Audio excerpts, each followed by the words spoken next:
Натан Уитмор подвинул черную карточку по мраморной стойке регистрации и ухмыльнулся молодой женщине рядом с ним, а не своей жене. «Президентский люкс», — произнес он достаточно громко, чтобы 3 человека позади него услышали. «И убедитесь, что никто нас не побеспокоит». Тем утром он без колебаний солгал Клэр, сказав, что у него конференция в Бостоне, поцеловал ее в щеку, пока Алиса ждала в машине. Он ничего не чувствовал. Ни вины, ни колебания, только особое удовлетворение человека, который считал, что его ни разу не поймали. Если вы смотрите эту историю впервые, добро пожаловать. Подпишитесь на наш канал, нажмите на колокольчик уведомлений и следите за этой историей до самого конца, потому что то, что произойдет дальше, оставит вас безмолвными. И оставьте комментарий, указав, из какого города вы смотрите. Мне интересно, как далеко распространилась эта история. В лобби отеля Розмонд Гранд пахло ложью и старыми деньгами. Натан Уитмор за свою жизнь прошел через 100 лобби. Отели при аэропортах, бизнес-конференц-центры, дорогие курорты, его компания, забронированная для ежеквартальных корпоративных мероприятий. Он отточил свою манеру передвижения по ним. Расправленные плечи, слегка приподнятый подбородок, походка человека, который ожидал, что двери откроются, прежде чем он до них дойдет. И обычно так и происходило. Но Розмонд Грант был другим. Он заметил это в тот момент, когда переступил порог вращающейся стеклянной двери. В этом месте царила какая-то спокойная, властная атмосфера, которую большинство роскошных отелей пытались создать миллионы, но так и не смогли. Потолки были высокими, но не вычурными. Персонал двигался так, как двигаются опытные профессионалы, точно и неторопливо. И что-то в серебряной монограмме, выбитой на каждой поверхности, дверных ручках, панелях лифтов, загнутых уголках салфеток, разложенных на стойке консьержа, ощущалось не столько как брендинг, сколько как чувство принадлежности. Одна единственная буква — «Р». Натан едва взглянул на нее. Он был слишком занят наблюдением за Алисой. Ей было 29 лет, и она носила свою молодость так же, как некоторые женщины специально используют духи для создания эффекта. Она медленно обернулась в вестибюле, осматривая люстру, мрамор, ряд сотрудников, стоящих по стойке регистрации, и повернулась к Натану с той самой улыбкой, которая говорила о том, что она впечатлена и хочет, чтобы он это знал. «Натан», — тихо сказала она, касаясь его руки. «Это невероятное место». Он слегка выпрямился. «Только самое лучшее». Это была фраза, которую он раньше использовал с другими женщинами в других отелях. Теперь она произносилась автоматически, как дыхание. Ему не нужно было об этом думать. Сотрудник стойки регистрации, молодой человек в идеально выглаженном пиджаке и с внимательным выражением лица, обученного ничего не выдавать, оформил бронирование без комментариев. Натан забронировал президентский люкс 3 недели назад, оплатив с личного счета, к которому у Клэр не было доступа. Он позаботился о каждой детали. Отдельный телефон, наличные за трансфер из аэропорта, история о Мэриот в Бостоне, которую он дважды репетировал перед зеркалом. «Мистер Уитмор», — сказал сотрудник, скользя 2 ключ-картами по мраморной столешнице, «добро пожаловать в Розмонд Гранд. Ваш люкс готов. Вам нужно что-нибудь организовать на время вашего пребывания. Бронирование столика на ужин. Лучший столик в ресторане сегодня вечером. 20:00. Конечно, молодой человек что-то напечатал, и имя для бронирования — Уитмор. Там было Небольшая пауза, такая маленькая, что Натан чуть ее не пропустил. Сотрудник поднял взгляд, затем снова опустил его на экран. «Конечно, мистер Уитмор, мы обо всем позаботимся». Натан взял ключ карты и повернулся к Алисе. «Пошли». Он не заметил, как сотрудник наблюдал за ними, когда они шли к лифту. Он не увидел, как мужчина поднял трубку, как только они оказались вне зоны слышимости. Он не услышал 3 слов, тихо произнесенных в трубку. Он никогда не слышал ничего, чего бы не прислушался. Президентский люкс находился на 32-м этаже. Он занимал весь восточный угол здания. И в тот момент, когда Натан открыл дверь, Алиса издала звук, что-то среднее между вздохом и смехом. Люкс был огромным. Окна от пола до потолка выходили на центр Манхэттена. Небосклон плотно прилегал к ноябрьскому небу позднего вечера. Там был обеденный стол на 6, барная тележка, заставленная бутылками.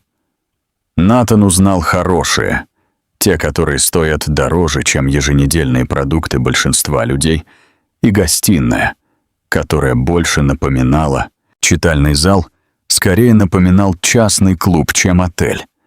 Алиса двигалась по нему, словно осматривая окрестности. Натан стоял у окна и наблюдал за ней. Ему нравилось наблюдать за ней. В этом, как он сам себе говорил, и заключался весь смысл. Клэр перестала быть просто объектом его внимания много лет назад. Она стала предметом обихода, привычным, функциональным, присутствующим как хороший диван. На него садишься, не задумываясь. «Как долго мы можем здесь оставаться?» — спросила Алиса, проводя пальцами по спинке дивана. «До воскресенья», — ответила она. «А Клэр?» — пожал он плечами. «Сегодня благотворительный ужин. В субботу мероприятие женской лиги. Она будет занята». Он поставил сумку и ослабил галстук. Она не позвонит раньше 9:00 и ложится спать к 10:00. Алиса наклонила голову. «Ты действительно все продумал». «Правда». Она подошла к нему, он положил руки ей на талию, и на мгновение ему показалось, что мир идеально подходит ему по размеру и форме. Это чувство, эта особая безрассудность. На самом деле он был зависим от чувства контроля. Не конкретно от Алисы, даже не от лжи. Именно от контроля, от ощущения, что он может упорядочить реальность так же, как устраивает заседание совета директоров, решить, что произойдет, расставить фигуры и ждать результата. Он был в этом хорош. Он был в этом хорош уже 15 лет. Чего он не понимал, чего он никогда не пытался понять достаточно долго, так это того, что самый опасный человек в любой комнате — это никогда не тот, кто больше всех шумит. Они заказали шампанское в номер. Натан позвонил своему брокеру, пока Алиса распаковывала вещи. Он стоял у окна, обсуждая цифры, наблюдая за городом, и чувствовал особое удовольствие от того, что мужчина делает именно то, что он хочет, и никому не подчиняется. Его телефон завибрировал. Клэр. Он дал ему прозвонить 3 раза, затем поднял трубку. «Привет». Он говорил спокойным, неторопливым голосом. «Привет». Ее голос на другом конце провода был спокойным. Он всегда был спокойным. У Клэр был голос, который, казалось, никогда не менял своего настроения, независимо от погоды. «Просто проверяю, благополучно ли ты добралась». «Да, прилетел час назад. Заселился. Долгий день. Как отель?» Он едва сдержал смех. «Нормально. Достаточно хорошо. Ты же знаешь, какие бывают бизнес-отели?» «Знаю», — сказала она. «Отдохни. Не засиживайся допоздна за работой. Не буду. Хорошо. Пауза. Я люблю тебя, Натан. Слова, как всегда, прозвучали в пустоте между ним и окном, растворившись, прежде чем до него дошли. Я тоже тебя люблю. Позвоню утром. Он повесил трубку. Алиса наблюдала за ним из дверного проема спальни. «Жена?» — спросила она, не совсем улыбаясь. «Она волнуется», — сказал он и положил телефон экраном вниз на барную стойку. Он налил 2 бокала шампанского. В тот вечер он больше не думал о Клэр. Ужин в главном ресторане «Розмонт Гранд» был именно таким, каким Натан его и ожидал, и даже немного лучше. В зале было, наверное, около 40 столиков, расположенных достаточно далеко друг от друга, чтобы разговоры оставались приватными. Освещение было таким, что требовало точной настройки, чтобы выглядеть естественно, теплым, но не желтым, достаточно ярким, чтобы при этом было видно, но не слишком ярким, достаточно изысканное, чтобы чувствовать себя под наблюдением. Меню было на одной толстой карточке. Цены на гостевом экземпляре не были указаны, что было либо верхом элегантности, либо вершиной высокомерия, в зависимости от того, на чьей стороне сделки вы находились. Натан сидел напротив Алисы и, глядя на нее в этом свете, чувствовал, что принял превосходное решение. Официант, пожилой мужчина европейской внешности, с руками, двигавшимися так, словно он все отрепетировал дважды, порекомендовал дегустационное меню. Натан согласился, не глядя на карточку. Он заказал бутылку красного вина, указав год урожая, а не название. Он точно знал, какое впечатление это произведет. «Ты действительно разбираешься в этом», — сказала Алиса, наблюдая за ним. «Вино, все вино, то, как ты разговариваешь с персоналом, то, как ты занимаешь место», — она подперла подбородок рукой. «Это привлекательно». «У меня есть опыт», — сказал он. «Твоя жена», — сказала Алиса. «Она знает, какой ты». Натан взял свой бокал. Клэр мало что знает о мире за пределами своего календаря и благотворительных комитетов. У нее благие намерения. Она старается. Он покрутил вино. Просто она работает не на том же уровне. Работает ли она? Он едва сдержал смех. Раньше у нее были идеи на этот счет. Что-то связанное со старой компанией ее отца, каким-то гостиничным бизнесом, который он оставил. Старые объекты недвижимости, устаревший бренд. Я убедил ее, что это не стоит ее времени. Он поставил бокал. Лучше доверить это профессионалам. А профессионалы этим занимались. «Все было реструктурировано», — сказал он, что не совсем правда. Дело в том, что Натан 3 года тихонько отталкивал Клэр от наследства, одновременно используя семейный траст в качестве залога по 2 своим инвестиционным сделкам. Она подписала документы, которые он для нее подготовил. Она доверяла ему. Он говорил себе, что ей лучше не беспокоиться об этом. Официант принес первое блюдо. Натан заметил маленькую серебряную букву «Р», вдавленную в угол тарелки. Он взял вилку и не придал этому значения. Чего Натан не знал и чего он всячески старался никогда не узнавать, так это полной истории женщины, на которой он женился. Клэр Элизабет Роузмонт выросла в отелях. Не в том смысле, как говорят о взрослении в каком-то месте, описывая формирующий опыт. Она буквально выросла в отелях своего отца, в отелях Роузмонт, которые простирались от Нью-Йорка до Чикаго и Сан-Франциско, в местах, по которым она ходила в детстве, пока отец указывал на детали, объяснял принятые решения, рассказывал ей, почему важна плотность плетения простыни и почему температура в лобби январским днем передает гостю то, чего не может передать ни один рекламный буклет. Ее отец, Эдвард Роузмонд, был строителем в старом понимании этого слова, внимательным, методичным. Он считал, что роскошь — это не излишество, а точность, что разница между великолепным отелем и хорошим — это 10 тысяч мелких решений, принятых правильно на протяжении многих лет. Он умер, когда Клэр было 31 год, оставив компанию в состоянии управляемого кризиса. 3 объекта нуждались в ремонте.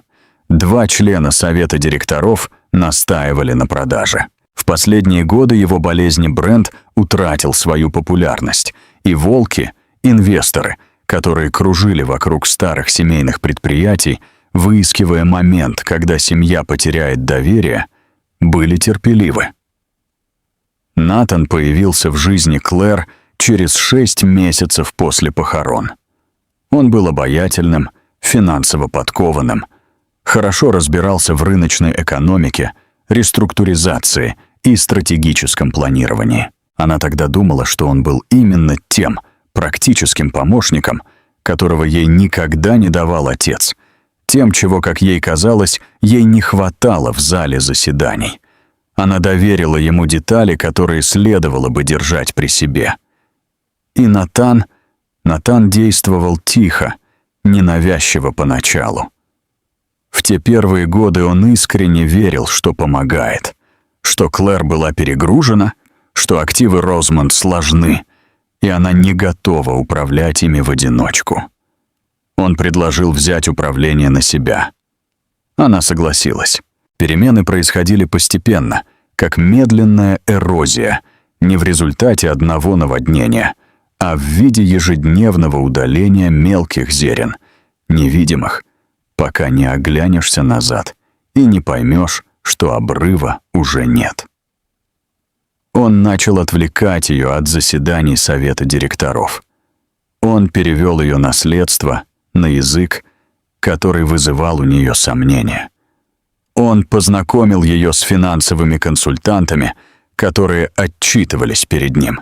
Он использовал ее доверие, ее искреннее, безоговорочное доверие, как основу структуры, которая служила прежде всего ему. И Клэр позволяла это какое-то время, потому что Натан никогда не понимал. Ему никогда не хватало любопытства, чтобы разобраться в том, что молчание Клэр не то же самое, что ее невежество. 3 года назад, когда Натан заселился в отель Роузмонд Гранд, Клэр сидела в офисе человека по имени Артур Беннет. Артуру было 62 года. Он носил очки для чтения на цепочке и 40 лет занимался одним делом — защитой семейного имущества от тех, кто пытался его завладеть. Он был адвокатом ее отца до того, как стал ее адвокатом. И когда Клэр позвонила ему не для того, чтобы плакать, не для того, чтобы жаловаться, а чтобы задать конкретный и очень спокойный вопрос о законности залогового соглашения, которое Натан оформил, используя ее траст. Он 4 секунды рассматривал принесенный ею документ, а затем поднял на нее взгляд поверх очков для чтения. «Как давно вы об этом знаете?» — спросил он. «Я подозреваю, около 2 лет», — ответила она. «Я проверяю это уже 14 месяцев». Артур отложил документ. «И что вы хотите сделать?» Клэр долго об этом думала. Она размышляла над этим на званых ужинах, благотворительных мероприятиях и тихих утрах, когда Натан принимал душ, а она сидела за кухонным столом с кофе и папкой бумаг. Она хранила их в месте, куда он никогда не догадывался заглянуть. «Я хочу все это вернуть», — просто сказала она. «Все, что принадлежало моему отцу, все, что должно было быть моим, я хочу, чтобы это было должным образом оформлено на мое имя, без какого-либо влияния на Натана или его интересы. На это потребуется время. Я знаю, что он в конце концов заметит. «К тому времени, как он заметит, — сказала Клэр, — будет уже слишком поздно, и это уже ничего не изменит». Артур улыбнулся в ответ легкой, уверенной улыбкой, такой, какая появляется после десятилетий наблюдения за тем, как люди недооценивают собеседника за столом. «Вашему отцу бы понравился такой ответ», — сказал он. «Знаю», — повторила она. «Однажды, когда мне было около 12 лет, он сказал мне кое-что, расстроенный тем, что конкурент пытался украсть один из его контрактов». Она взяла свою чашку кофе. Он сказал: «Лучший ответ тому, кто не воспринимает тебя всерьез, не спорить, а быть готовым». Артур медленно кивнул. «Я уже давно готова», — сказала Клэр. Вернувшись в Роузмонт Гранд, Натан заказал вторую бутылку вина и рассказал Алисе о сделке, которую он собирался заключить весной. Он говорил 20 минут о цифрах, о кредитном плече, о глупости людей, которые не понимают, как правильно выбирать момент для сделки. Алиса слушала с тем же вниманием, которое уделяла ему, когда ей что-то было нужно. И Натан, как это часто бывало в такие моменты, чувствовал себя самым компетентным человеком в любой комнате, куда бы он ни вошел. Официант наполнил его бокал. Натан не заметил, что официант работает в отеле уже 11 лет, что он лично присутствовал на 3 мероприятиях, организованных Клэр Роузмонт в этом самом ресторане, и что именно в этот момент он демонстрировал свои лучшие качества. Это был технически сложный акт профессионализма, которого его карьера никогда не требовала. «Расскажи мне подробнее об этой сделке», — сказала Алиса. Натан наклонился вперед. Он с удовольствием согласился. Он не заметил букву «Р» на Масленке. Он не заметил, как 2 сотрудников у дальней стены обменялись взглядами. Он не заметил маленькую камеру видеонаблюдения, установленную под потолком над баром, угол обзора которой недавно был изменен, чтобы лучше снимать обеденный зал. Он ничего из этого не искал. Он никогда не искал того, чего не ожидал найти. Позже тем вечером, вернувшись в номер, Натан стоял у окна со стаканом виски. Город простирался внизу в своей сетке света, и он чувствовал, как всегда чувствовал, в высоких комнатах, глядя вниз на огромные расстояния, что мир управляем, упорядочен, познаваем. На его телефоне не было пропущенных звонков от Клэр. Он и не ожидал их. Он на мгновение задумался о предстоящих выходных, о посещении спа-салона, которое он запланировал для Алисы на завтрашнее утро, о бронировании столика на обед вместе, о котором он читал, о послеобеденном отдыхе, который они проведут, ничего особенного не делая. Что? Это само по себе было роскошью, которую он редко себе позволял. Он думал о понедельнике, когда вернется в город, в свой офис, к своей реальной жизни, к Клэр в их квартиру на Верхнем Ист-Сайде с ее календарем и ее комитетами. Он думал о весенней сделке. Он думал о многом. Он не думал о названии отеля.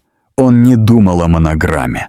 Он не думал о том, что значит то, что самый старший сотрудник ресторана лично подходил к их столику каждые 20 минут, не дожидаясь просьбы. Он допил виски. Он лег спать, а этажом ниже, в административном крыле отеля, в кабинете, который принадлежал ее отцу и который она отремонтировала 3 года назад. После завершения последней реструктуризации генеральный менеджер Клареер Розмон сел за свой стол и прочитал текстовое сообщение. Он перечитал его дважды. Затем он взял трубку. Фыркает. Субботнее утро. Натан проснулся поздно, заказал обслуживание в номер и съел яйца Бенедикт на террасе, пока Алиса спала. Утро было холодным и ясным. Он пил вторую чашку кофе, когда его телефон... Натан услышал звонок от ассистента. Что-то о встрече в понедельник, которую нужно было перенести. Он напечатал ответ, не поднимая глаз. Где-то в отеле флорист переставлял декорации в лобби. Горничная готовила номер на 24-м этаже. Шеф-повар готовил овощи к послеобеденному обслуживанию. Роузмонд Грант каждое утро работал с тихой точностью машины, созданной человеком, который понимал, что разница между роскошью и качеством заключается в том, видны ли приложенные усилия. Они никогда не были видны. Это было правило Эдварда Роземонта. Его дочь его соблюдала. Натан прочитал 3 электронных письма и сделал 2 звонка, прежде чем Алиса вышла из спальни в гостиничном халате с распущенными волосами, выглядя расслабленной, как это бывает в выходные, без каких-либо последствий. «Спа сегодня утром?» — спросила она. «Всё организовано», — ответил он. Она налила себе кофе и села напротив него, и они сидели в ноябрьском свете на террасе президентского люкса на 32-м этаже над Манхэттеном. И Натан почувствовал глубокое удовлетворение человека, который верил, что он устроил свою жизнь именно так, как задумал. Он не знал, что через 48 часов будет сидеть в самом эксклюзивном ресторане этого же отеля, в то время как его жена войдет в дверь в темно-синем костюме. Он не знал, что она уже все знает. Он не знал, что отель, который он выбрал для своего секрета, место, которое он выбрал именно потому, что оно было красивым, уединенным и казалось ему миром, отдельным от мира, в котором он обычно жил, было единственным местом на земле, где его жена была не просто известна. Она была причиной его существования. Но суббота — это не воскресенье, и у него еще оставалось время, чтобы быть тем человеком, которым он себя считал. Это время истекало. Он заказал 3-ю чашку кофе и улыбнулся Алисе, сидевшей напротив. Она улыбнулась в ответ, и внизу, в лобби под серебряной буквой «Р», мимо которой Натан трижды проходил, так и не заметив ее, персонал Розмонд Грант занимался своей работой. Внимательно, точно и очень, очень терпеливо. Суббота пронеслась по Розмонд Грант так же, как всегда проносится по великолепным отелям, медленно по краям, быстрее в центре. Вся эта система вращалась с той тихой, едва ощутимой силой, которую гости чувствуют, не в силах описать. Натан этого не чувствовал. Он был в спа-салоне. Он забронировал 90 минут для Алисы и 60 для себя. И теперь он лежал на подогреваемом столе, укрывшись теплым полотенцем, и думал о весенней сделке, о звонке, который ему нужно было сделать в понедельник утром, чтобы решить, стоит ли перенести квартальный обзор на четверг. Его разум, как всегда, работал, даже когда тело было неподвижно. Он никогда не научился находиться в одном месте одновременно. Он воспринимал каждую комнату, в которой находился, с некоторой дистанции. Одна часть его самого всегда уже была на следующей встрече, в следующем разговоре, в следующей версии плана. Именно в это он всегда верил, что это делает его хорошим в своем деле. Чего он не понимал, так это того, что это же качество, это постоянное, устремленное вперед внимание, этот отказ быть полностью присутствующим в любой момент было также причиной того, что он никогда по-настоящему не видел свою жену. Ни разу. Неясно. Не так, как видишь что-то, когда останавливаешься достаточно долго, чтобы посмотреть. У него, конечно, было воспоминание о Клэр. Фрагменты. Она помнила себя на протяжении 14 лет брака. Как она сидела за кухонным столом по утрам, обхватив чашку кофе обеими руками. Особый тон ее смеха, когда что-то ее действительно удивляло. Как она вела себя на званом ужине, переходя от одной беседы к другой, с естественностью, которую Натан всегда приписывал скорее хорошему воспитанию, чем интеллекту. Он помнил ее на их свадьбе в платье, которое она выбрала, не спрашивая ничьего мнения. Он помнил ее на похоронах отца, стоящую очень прямо и неподвижно, в то время как все вокруг нее теряли самообладание. И тогда он думал, что она в шоке, что она держится на плаву благодаря огромным усилиям. Он ошибался и в этом. Она не была в шоке. Она слушала. Она запоминала. Она уже начинала думать, что будет делать дальше. Натан ничего этого не знал. У него была память, сформированная образом жены, и он заполнил ее своими собственными предположениями. Как люди раскрашивают контуры теми цветами, которые есть под рукой. Он уткнулся лицом в подушку и позволил своим мыслям унестись к понедельнику. В расположенной в 2 комнатах от спа-салона зоне отдыха Алиса сидела, завернувшись в белый халат, со стаканом воды с огурцом и телефоном, лежащим экраном вверх на столике рядом с ней, проверяя сообщения. Ей было здесь комфортно, комфортнее, чем она показывала Натану, который, как она понимала, любил думать, что показывает ей то, чего она никогда не видела, ведет ее в места, куда она не смогла бы попасть самостоятельно. Она позволила ему поверить в это. Так было проще. Она пролистала сообщение и остановилась на одном от подруги, имя которой она узнала по своему отделу в компании Натана, инвестиционной фирме в сфере недвижимости, где она проработала 2,5 года, и где Натан, согласно терминологии руководства для сотрудников, был ее начальником. В сообщении говорилось: «На этой неделе меня вызвали в отдел кадров. Спросили об отделе, общие вопросы». Не казалось таким уж общим. Алиса перечитала это дважды. Затем положила телефон экраном вниз на стол, взяла воду и сделала медленный глоток. И впервые за эти выходные, в теплой, тихой атмосфере спа-салона, она почувствовала первую тонкую нить чего-то, что она еще не назвала бы беспокойством. Пока нет. Она сказала себе, что это ничего. Рутина. Компании постоянно проводят внутренние проверки. Она отбросила эти мысли.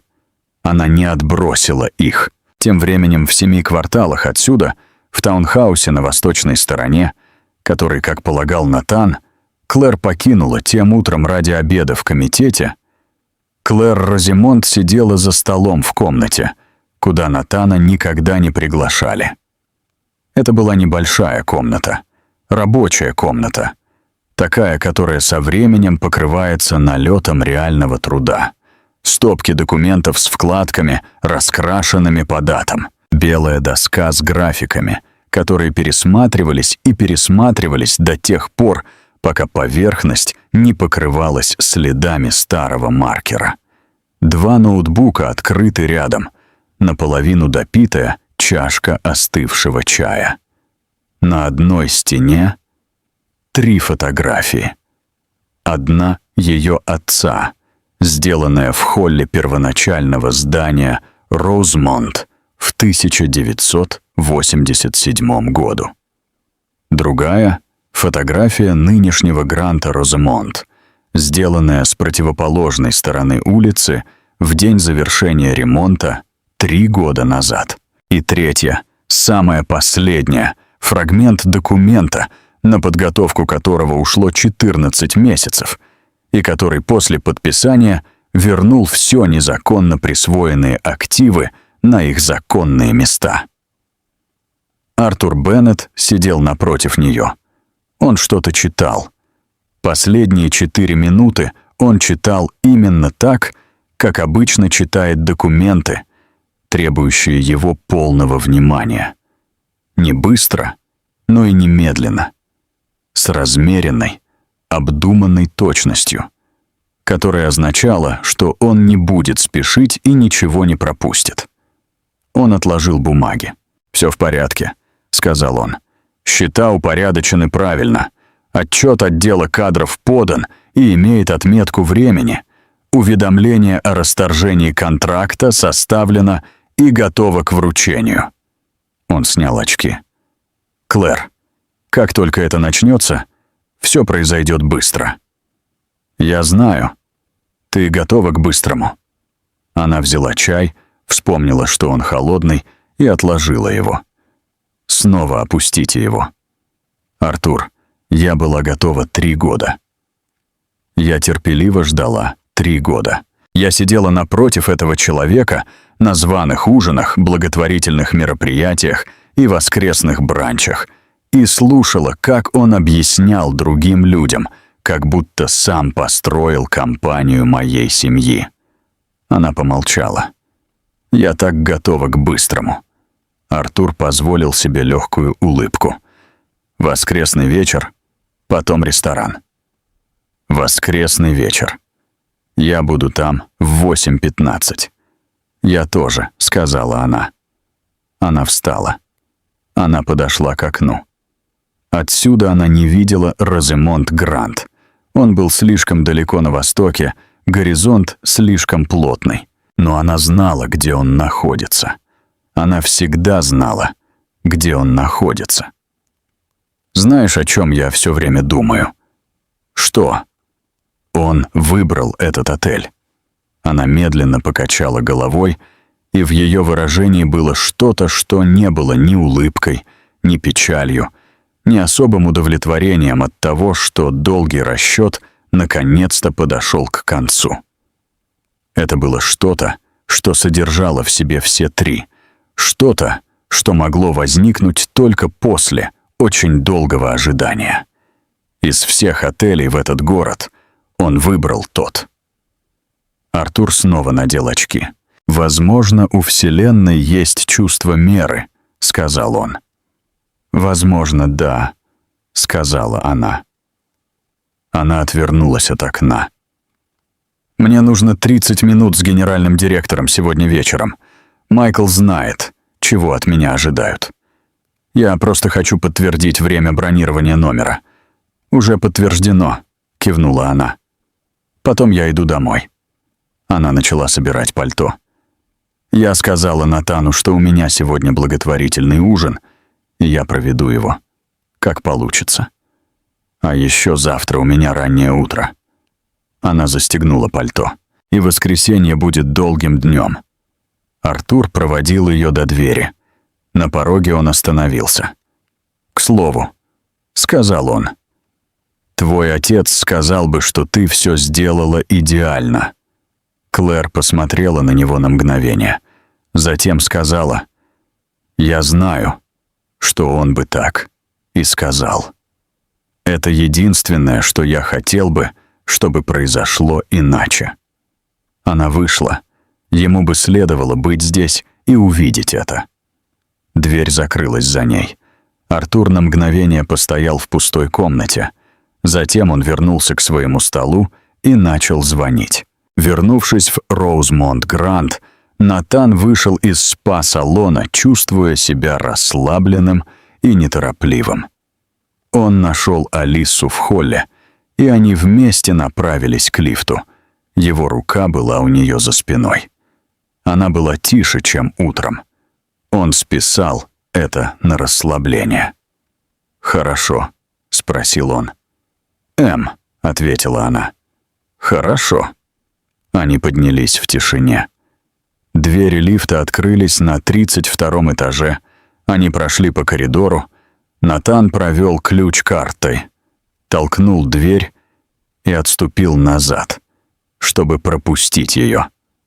Она остановилась прямо у двери. Натан. Что-то в ее голосе заставило его оторваться от телефона. Она держала карточку, маленькую белую карточку, которая была специально аккуратно положена на журнальный столик у входа в номер, прислоненная к вазе, так что это было первое, что бросалось в глаза при входе. Он пересек и взяла у нее карточку. Это была стандартная карточка отеля, такая, которую оставляют для VIP-гостей, на плотной кремовой бумаге с тисненным монограммом «Розмон» вверху. Сообщение было написано от руки ровным почерком. В нем говорилось: «Мы надеемся, что ваше пребывание было исключительным. Отель «Розмонт Гранд» с гордостью предлагает свой лучший люкс всем своим гостям. Мы надеемся, что вы чувствуете себя здесь как дома». Администрация. Натан уставился на это. «Что это?» — спросила Алиса. «Приветственная карточка», — сказал он. «Сделайте вот это. Мы здесь со вчерашнего дня, а она появилась только сейчас». «Время», — сказал он. Он положил карточку лицевой стороной вниз на стол. Они пропустили ее при регистрации. Всякое бывает. Алиса ничего не сказала. Она пошла в спальню. Натан снова взял карточку. Он перевернул ее. Монограмма «Роузмонт» на обороте — это серебряная буква «Р». В этом свете выглядела немного иначе, чем раньше. Более выразительно, более заметно. Он стоял, держа карточку, и впервые с тех пор, как вошел в этот отель, почувствовал очень слабое, очень отдаленное ощущение, что чего-то нет там, где он ее положил. Он выбросил карточку в мусор. В тот вечер он заказал ужин в номер. Он сказал себе, что это для удобства. Но это было не для удобства. Он не стал разбираться, почему. Наступило серое и холодное воскресенье. Город был окутан низким ноябрьским небом. Натан встал в 8 утра. Он стоял у окна со своим. Он выпил кофе, посмотрел на улицу внизу и подумал о том, к чему вернется в понедельник. В офис, к сделке, к той самой обычной ситуации, которая требовала появления в определенное время, в определенном костюме и с определенным выражением лица. Он думал о Клэр, но не с чувством вины. Он преодолел чувство вины, как преодолевают чувство вины, связанное с домом, в котором когда-то жили. Иногда он узнавал его в зеркале заднего вида, но больше не останавливался на этом. Вместо этого он чувствовал что-то вроде административного сочувствия. Клэр была частью структуры его жизни. Она выполняла определенную функцию. Она хорошо справлялась с этой функцией. Она вела домашнее хозяйство. Она посещала мероприятия. Она составляла светскую жизнь с компетентностью, которую он принимал как должное. Как принимают как должное систему, которая никогда не подводила.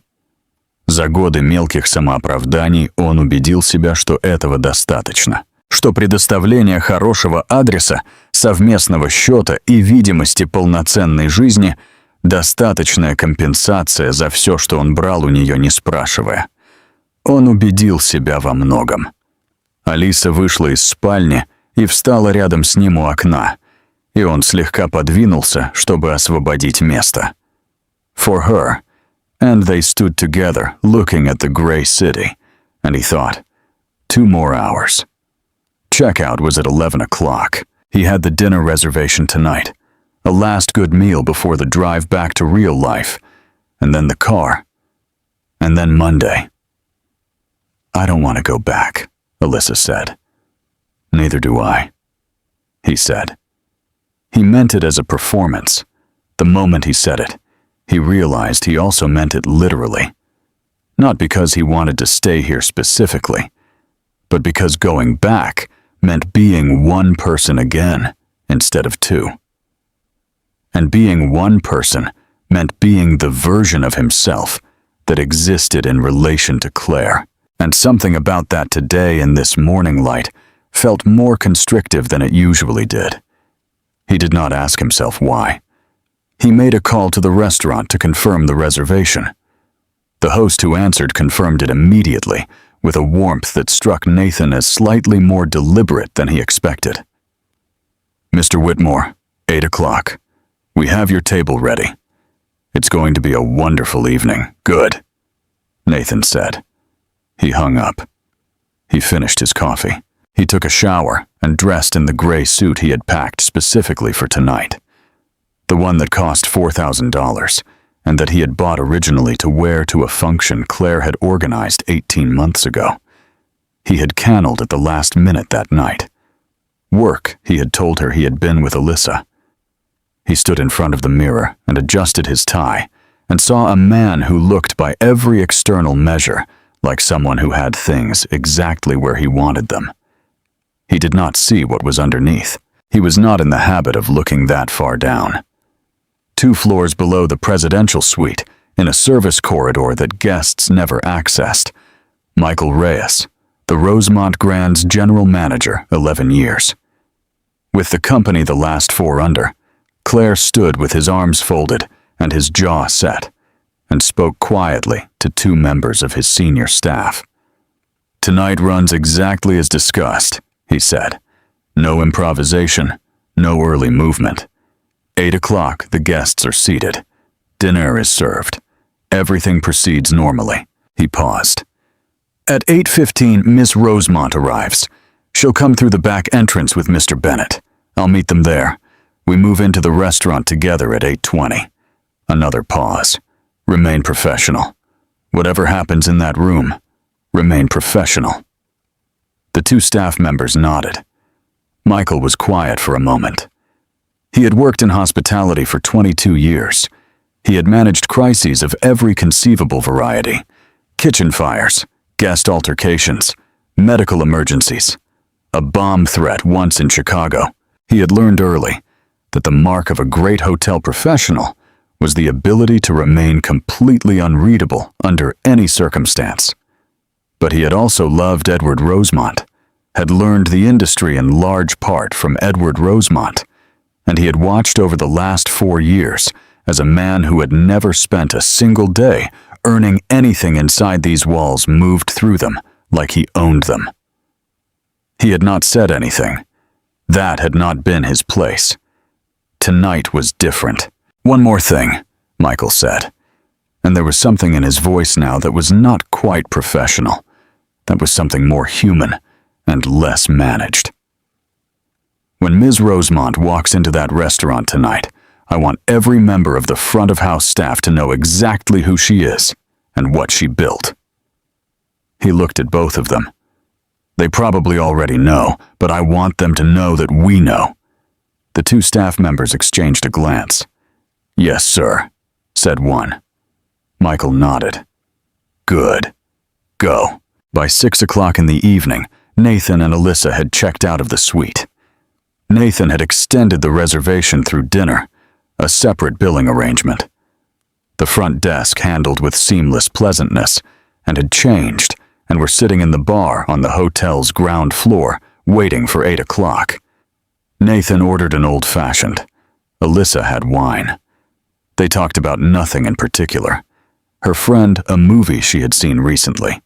A story he had read in the Wall Street Journal that morning. The bar was half full, the volume low, the light warm. It was the kind of room that Nathan moved through without discomfort, because every room like this was to him a variation of the same room. A place where people with money came to feel that money was not the subject. He finished his drink and signaled for another. His phone buzzed on the bar. He looked at it. A text from Claire. "Enjoy dinner. Drive safe tonight." He stared at it for a moment. She knew he was driving back tonight. He had told her he was taking a car service from the hotel to the office first thing Monday, which meant departing late Sunday. She had accepted this without question. She always accepted things without question, or so he had believed. He typed back, "Thanks, won't be too late." He set the phone down. He picked up his new drink. He thought, tomorrow this is over. Tomorrow he was Nathan Whitmore, executive husband, a man with a plan for spring. This weekend, Alyssa, the suite, the spa. The dinners would fold back into the part of his life that existed in the spaces between the things that could be seen. He was good at folding things away. He told himself one more dinner, then back to real life. He did not know that real life was at that precise moment, stepping into the hotel through a back entrance on the service side of the building. He did not know that Arthur Bennett was already in the corridor outside the restaurant, checking his watch. He did not know that Michael Reyes had personally reviewed the seating arrangement 3 times that afternoon and confirmed that table 7, Nathan's table, the one he had requested by the window, was visible from the restaurant's main entrance at every angle. He did not know that the general manager had asked the sommelier to recommend for table 7 the bottle of wine that Claire Rosemont had personally selected for the restaurant's list 4 years ago. The one she had chosen in memory of her father, who had kept a case of it in the original hotel cellar, and who had said once without knowing, it would be remembered a good wine should tell you exactly where it came from. Nathan was on his second old-fashioned, laughing at something Alyssa had said, feeling the ease of a man who had arranged his weekend exactly as intended. He did not know. He was about to know. The maitre d' appeared at his elbow, with a subtle inclination of the head. "Mr. Whitmore, your table is ready." Nathan set down his glass. He straightened his tie. He put his hand briefly at Alyssa's back. They walked together into the Rosemont Grand's most exclusive restaurant. Table 7 was waiting. The wine was already breathing. The room was full, the conversation low, the light exactly right. And somewhere in the building closer than Nathan knew, the woman he had dismissed for 14 years was standing in a hallway in a navy suit, looking at her reflection in a dark window, saying nothing, thinking nothing that needed to be said, carrying 14 years of patience and preparation in her posture like something finally allowed to be upright. Michael Reyes appeared beside her. "Ready?" Claire looked at her reflection one more second. Then she turned. "Yes," she said. 8 o'clock came in quietly, the way decisive moments often do not, with fanfare, not with any signal that the world is about to reorganize itself around a single point in time, but with the ordinary sound of a restaurant at capacity silverware against china, low conversation, the measured pour of a good bottle of wine. Nathan was comfortable. That was the thing that would stay with him longest afterward, not the humiliation, not the specific words, not even the faces of the people around him in that room. What would stay with him was the memory of how comfortable he had been in that last half hour, how entirely at ease, how completely convinced that he was exactly where he had chosen to be, doing exactly what he had decided to do, in control of every variable that mattered. He had ordered the tasting menu again. The sommelier had brought the wine, a 2019 Burgundy, he said, one of the finest on the list, personally selected for the restaurant cellar. Nathan had swirled it, tasted it, nodded with the authority of a man who knows what he is tasting, which he did mostly, and said it was excellent. The sommelier had agreed. "An exceptional choice by an exceptional palate," he said, and his face was completely composed, and Nathan did not hear anything in those words except what he wanted to hear. Alyssa was talking about a trip somewhere warm. January, she said, when the city was at its worst, and every day felt like the city was daring you to leave. Somewhere in the Caribbean, she said, or Portugal. "Have you been to Portugal once?" Nathan said, "Lisbon, good food.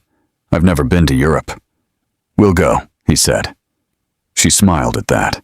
She had learned not to take his promises as promises exactly, but as indications, signals of intention that sometimes resolved into actual plans, and sometimes didn't. She had made her peace with that. She told herself she had made her peace with that. The first course arrived. They ate. Nathan talked about the spring deal about a former colleague who had made a serious error in a negotiation last month, about a conversation he'd had with a board member who Nathan believed was positioning himself for a move that Nathan had already anticipated and countered. He talked the way he always talked at dinner, in a way that was informative and entertaining, and almost entirely about himself, structured so that the listener's role was primarily to confirm that he was as perceptive as he believed himself to be. Alyssa filled that role with practiced ease. By 8:12, they were on the second course. The restaurant was full. Nathan had his back to the main entrance, which he had not requested, but which had simply been how the table was arranged, and so he was facing the window and the dim reflection of the room behind him, though he was not paying attention to that reflection. He was making a point about market timing. At 8:14, Michael Reyes walked to the entrance of the restaurant, stopped, and turned to face the room. The two senior staff members he had briefed that afternoon took their positions near the service stations on either side of the room. Quiet, unobtrusive, professional.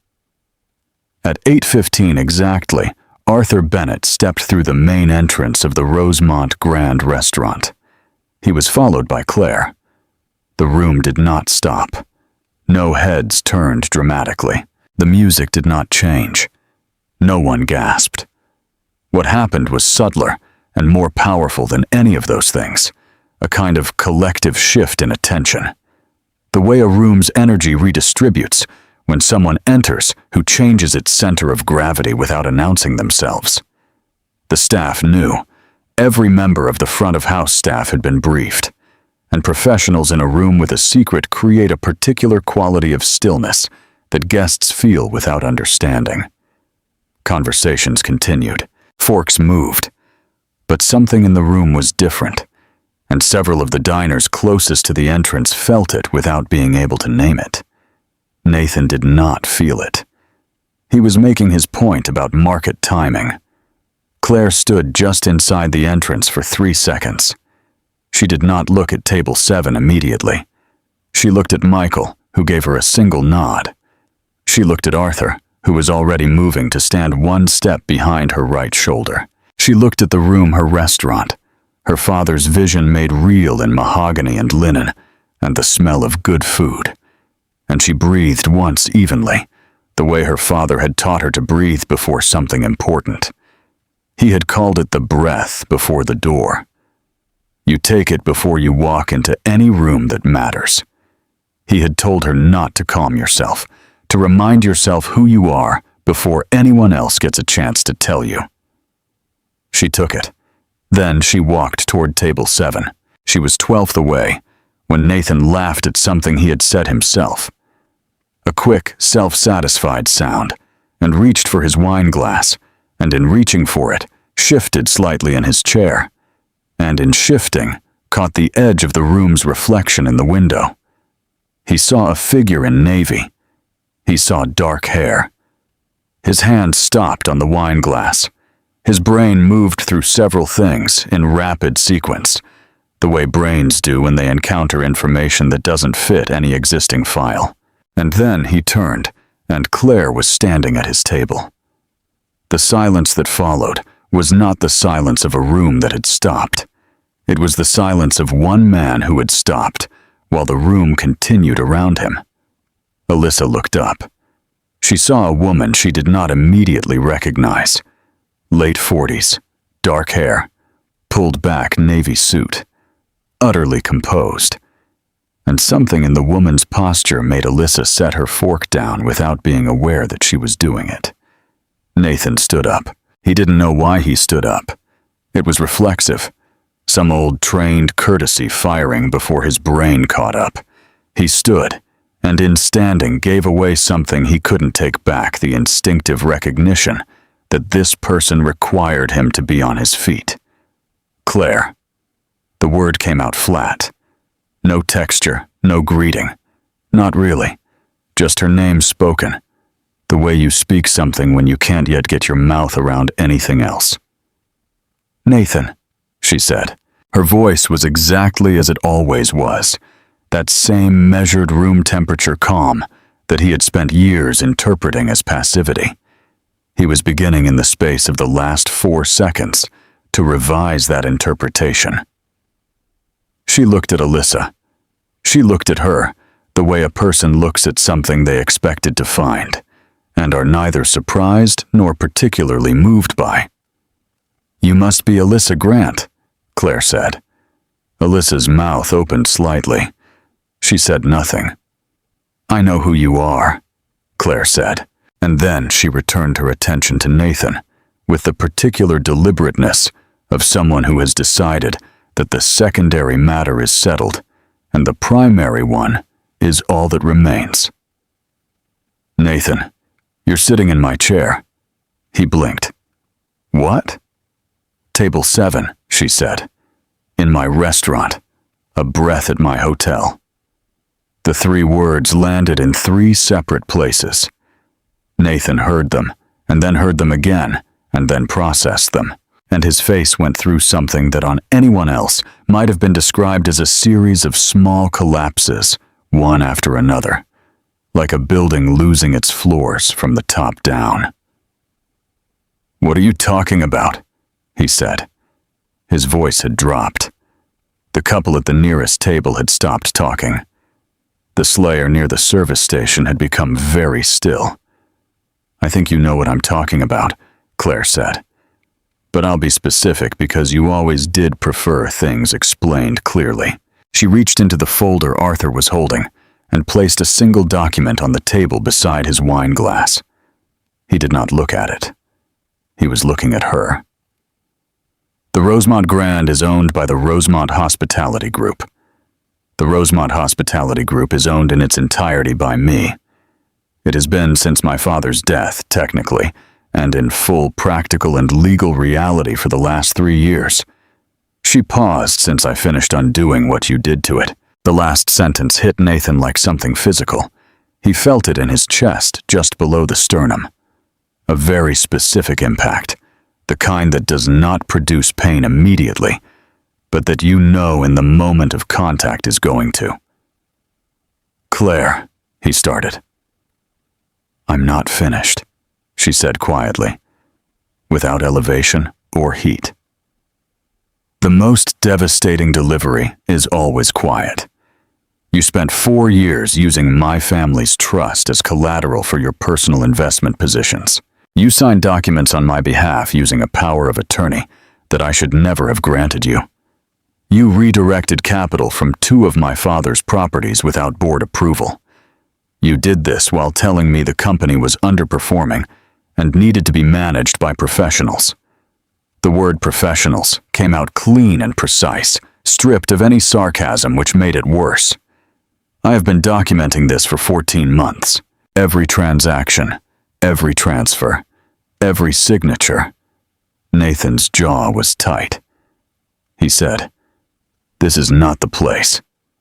"I disagree," she said. "You chose this place. I think it's an excellent place."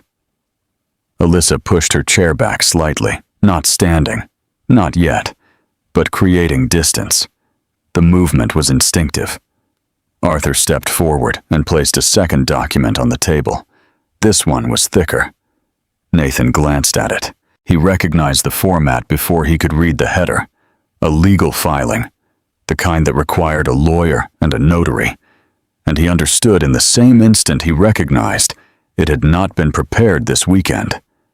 This had been prepared a long time ago.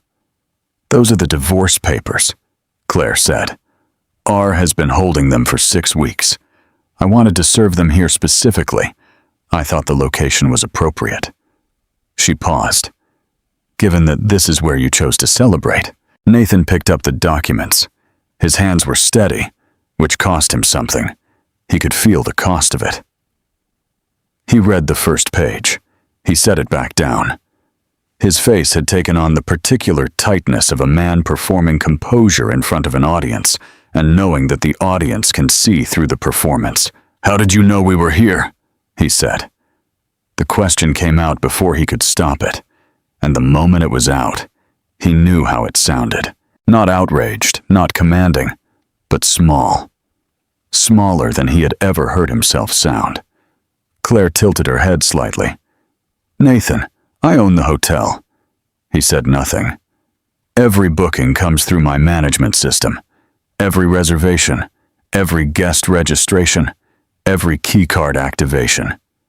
She let that settle for exactly the time it needed. "Your name was in my system 48 minutes after you made the booking. 3 weeks ago." He stared at her. "I had 3 weeks down," she said, "to decide how I wanted this evening to go." She looked around the room, her restaurant, her linen, her silver monogram on every surface. And there was something in her expression that was not triumph exactly. It was closer to arrival, the face of someone who has traveled a long way and can finally see where they were going. "I decided I wanted it to go like this." Alyssa stood up. Everyone in the restaurant noticed. The movement was too abrupt for the room's register, a sharp note in a very controlled piece of music. "I need to," she started. "Ms. Grant." A man appeared at Alyssa's elbow. Not security, not visibly, just a member of the hotel's senior staff who had positioned himself with the kind of precision that comes from a very clear set of instructions and 3 hours of rehearsal. "I need to let you know that a formal HR report has been filed with Whitmore Capital regarding your professional relationship with the firm's executive leadership. As per company policy, you'll receive documentation by Monday morning." And he said it the way you read a weather report. Informative, unemotional, complete. "A car is available at the side entrance whenever you're ready." "Easy." Alyssa looked at Nathan. Nathan looked at the table. She picked up her bag. She did not say anything. There was nothing to say that would not make it worse, and she was smart enough to understand that. She walked out of the restaurant with the senior staff member 2 paces behind her, and she did not look back. And the room watched her go with the particular attention of people who have been witness to something they will describe for years. Nathan sat back down. He did it without deciding to. His legs made the decision independently. Claire remained standing. She pulled out the chair across from him, her chair in her restaurant, and she sat down. And she placed her hands flat on the table, and she looked at him the way she had been waiting to look at him for a very long time. Not with anger, not with grief, with something that had been refined over 14 years and 3 years of preparation into something clear and hard and completely without residue. "I want you to understand something," she said. "I'm not doing this to hurt you." He made a sound that was almost a laugh. It was not a laugh. Could have fooled me. "I know," she said. "That's the thing about people who haven't been paying attention. When the consequences finally arrive, they always think it's personal." She tilted her head. "It's not personal, Nathan. It's accurate. This is just what was always true coming into the light." He looked at the divorce papers. He looked at the financial filing. He looked at his wine glass, her wine, her cellar, her selection, and something moved through him that he would not have a name for until much later. Not shame, not yet. Something before shame, the precursor of it. The moment when the story you have been telling yourself encounters the story that was actually true, and the two cannot exist in the same space, and one of them has to go. "What do you want?" he said. "I want my name back," she said. I want my company back, which I already have. I want the accounts restructured, which Arthur's team is completing Monday. I want you to understand that the corporate card was canceled at 7 this evening, and the joint accounts are frozen. Pending the divorce proceedings, she reached into the folder one more time and placed a final document on the table, and I want you to sign these before you leave tonight. He looked at the papers. I'm not signing anything tonight. That's your right. She said Arthur will file the petition without your signature. The process takes longer, but it arrives at the same place. She stood. She smoothed the front of her jacket. Everything arrives at the same place eventually. I've had a long time to understand that. He looked up at her, and for a moment, one brief, unguarded moment, he saw her. Not the version he had assembled from assumptions and convenience, not the furniture wife he had stopped looking at years ago, but the actual person standing in front of him. The woman who had grown up in hotels and learned to read a room before she could read a financial statement. The woman who had buried her father and started her preparation in the same season. The woman who had sat across from him at 100 dinners and said nothing that revealed how much she understood. You've been planning this the whole time, he said. It was not an accusation. It came out almost quiet, almost wondering. Not the whole time, she said. At first I was just trying to understand what you'd done. Then I was trying to fix it. Then I was fixing it. She paused. The planning came last when there was nothing left to save. Nathan sat very still. The marriage, he said. She looked at him for a long moment. Nathan, you ended the marriage a long time ago. I'm just finishing the paperwork. She turned. Michael Reyes was waiting 3 steps behind her. Arthur Bennett was already moving toward the exit. Claire walked toward the entrance of the restaurant, and as she passed each table, each surface bearing her father's monogram, each room built on his vision and rebuilt on hers. The room did not applaud, did not react with any visible ceremony, but the Sumayer near the service station stood a little straighter. The Major D who had worked in this restaurant for 9 years pressed his lips together and looked at his shoes for 1 second, and then back up, and what was on his face was something beyond professional regard. 2 tables over, a woman who had been watching the entire scene leaned toward her companion and said very quietly, "Did you see that?" Her companion said, "I saw it." "Do you know who she is?" "I do now," the companion said. Nathan sat at table 7 with his wine breathing and his dinner half-eaten and 2 sets of legal documents beside his plate. And he sat there for a long time after Claire had gone, not because he had decided to sit there, but because getting up required a version of himself he could not immediately locate. The Sumayer appeared at his elbow. "Sir," he said, perfectly composed. "Can I get you anything else?" Nathan looked up at him. He looked at the silver R on the sommelier's lapel pin. He looked at the documents. He reached into his jacket pocket for his wallet.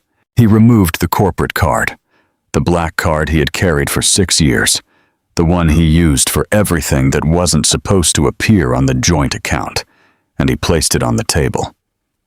"Check, please," he said. The sommelier picked up the card. He walked to the terminal. He returned 90 seconds later. He placed the card back on the table with the particular careful neutrality of a man performing an act of mercy. "Sir," he said, and his voice was exactly professional, exactly everything his training required of him.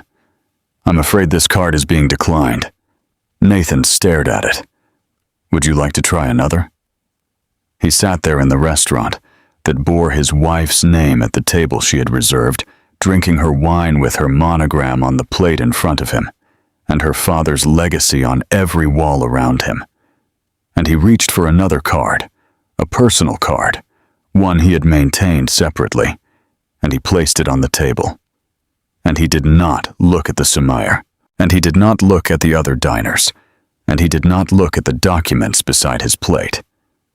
He looked at the window. In the reflection, he saw the restaurant. He saw the R. He saw himself sitting in a chair that had never been his. The personal card went through. Nathan signed the receipt without looking at the total. He tucked the card back into his wallet, and he picked up the documents Claire had left beside his plate. The divorce filing, the financial report, the thick stack of evidence that Arthur Bennett's team had assembled over 14 months, and he held them in both hands for a moment, feeling their weight, and then he put them inside his jacket. He stood up from table 7. He walked out of the restaurant. He did not look at the other diners. He did not look at the staff. He walked with his chin level and his shoulders back, and he pushed through the restaurant's main door and into the hotel corridor, and he kept walking until he found a men's room off the main lobby. And he went inside, and he stood at the sink, and he ran cold water over his wrists, the way his mother used to tell him to do when he was a child, and needed to think clearly. He stood there for 4 minutes. Then he took out his phone. He called his attorney, not Arthur, not Claire's. Arthur, his own attorney, a man named Daniel Forsythe, who had handled Nathan's private legal matters for 8 years and who answered on the 3rd ring, despite it being Sunday at 8:40 in the evening. "Daniel," Nathan said, "I need you." A pause on the other end. "How bad?" Nathan looked at himself in the mirror above the sink. "I need you in my office at 7 tomorrow morning." Another pause, longer. "I'll be there," Daniel said. And the way he said it without asking a single question, without requiring any explanation, just, "I'll be there," told Nathan that his voice had communicated something his words had not. "Nathan, go somewhere quiet tonight. Don't make any calls. You don't need to make." "Yeah," Nathan said. "Don't call her." He hadn't planned to. He didn't say that. "Yeah," he said again. He hung up. He put the phone in his pocket. He looked at himself in the mirror for one more moment. The gray suit, the loosened tie, the particular quality of stillness on a face that had been performing confidence for so many years that stillness looked on him like something had been removed rather than something restored. And then he turned and walked back out into the lobby of the Rosemont Grand. The front desk associate from Friday evening was not on duty. The lobby had the quieter staffing of a Sunday late evening, but the silver R was everywhere. And Nathan felt it now, the way you feel something only after it has been explained to you. Present in a way it hadn't been before, waited almost loud. He asked the valet for a car. He got in. He did not go to the Upper East Side apartment. He went to a hotel in Midtown, a different hotel, a Marriott, which had the particular mercy of being generic, of having no monograms and no history, and no woman whose father had built it from the ground up. He checked in under his own name using his personal card, and he went to a room on the 14th floor and sat on the bed and opened the documents. He read for 2 hours. What he found across 112 pages was a version of the last 4 years, rendered in specificity that was almost surgical. Every transaction he had made using Claire's trust as leverage. Every document she had signed that he had summarized rather than explained. Every redirected capital flow, every board meeting she had not been invited to. Every decision made in her name without her knowledge. He had known in an abstract way that what he had done was legally questionable. He had told himself, as people tell themselves these things, that it was management, not theft, that he was protecting her from complexity, that the results had been generally positive, and that no one had been materially harmed. The documents did not use the word theft. They did not have to. The documentation was so precise, so complete, so thoroughly cross-referenced with timestamps and signatures and account records that the word was not necessary. The facts made the argument without assistance. He set the papers down at 10:45. He called Alyssa. She did not answer. He called twice more. Nothing. He put the phone on the nightstand and lay back on the bed, still in the gray suit, and stared at the ceiling. And the ceiling was white and generic and bore no monogram of any kind. And he was more grateful for that than he would ever admit to anyone. He did not sleep until after 2 o'clock in the morning. Monday arrived with the specific cruelty of Mondays that follow the worst weekends of your life. Unchanged, indifferent, requiring things from you anyway. Nathan was at his office by 6:50. He had gone to the apartment first, early, while Claire would still be asleep. But the apartment was not empty. Claire was already up sitting at the kitchen table with her coffee fully dressed, as if she had known exactly what time he would arrive. She looked up when he came in. She did not look surprised. "I need some things," he said. "I know," she said. "Your study is unlocked. I haven't touched anything in there." He stood in the kitchen doorway. She sat at the table. 14 years of marriage arranged between them like furniture neither of them wanted anymore. "The kids," he said. "What are we telling them?" She wrapped both hands around her coffee cup. "The truth," she said. "An age-appropriate version of the truth. I won't make them carry your secrets for you." He felt that land. He didn't show it. When you've spoken to your attorney, when we have a framework." She looked at him. "I'm not in a hurry to hurt them, Nathan. That has never been my goal. Not any of this." She paused. "But I won't lie to them either." He nodded once. He went to his study. He took what he needed. He left. Daniel Forsythe was waiting in his office at 7:03, sitting in the chair across from Nathan's desk, with a legal pad and his reading glasses already on. He was 60 years old and had the face of a man who had absorbed a great deal of other people's disasters without showing the cumulative weight. Nathan sat down and placed the documents on the desk between them. Daniel read for 20 minutes without speaking. Nathan sat across from him and looked at his own desk. The surface of it, the things on it, the view through the window behind it, and thought about how many times he had sat in this chair, believing himself to be exactly where he was supposed to be. Daniel set the papers down. "These are solid," he said.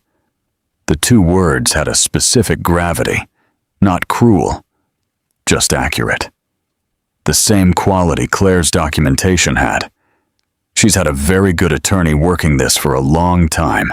"I know the trust misappropriation alone, Nathan. This is not a negotiating position she's taking. This is a filing she has already prepared. The only question is whether they submit it to the Financial Regulatory Board or whether this stays in civil proceedings." He took his glasses off. "Do you understand what I'm saying?" "Yes. If this goes to the board, I understand." Daniel was quiet for a moment. "Then what do you want to do?" Nathan looked at the desk. He had bought the desk 12 years ago.